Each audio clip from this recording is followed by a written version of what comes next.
In recent years, the opposition party has been the Spartans of social media. Almost all of their political philosophies have been disseminated on blogs and microblogging site Twitter. Recognizing this trend, the ruling party has been trying hard to catch up. Its 1Malaysia website has gained a new look and a new profile detailing the PM's record that features various segments including economic progress, the 1Malaysia initiative, political transformation, and global involvement and leadership. Its major news site has gained a new look and a new profile detailing the PM's record.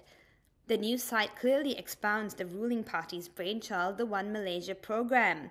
The profile also highlights the timeline of the Prime Minister's role in social media. If I'm honest, and you understand this might not come easily to a politician, I don't exactly fit the stereotype of a social media ninja. In addition to his Facebook and Twitter account, on February 27th, Najib also launched an Instagram account. This has been viewed by many as a move to woo young voters in the lead-up to the coming elections. Samisha Naidu, Kini TV.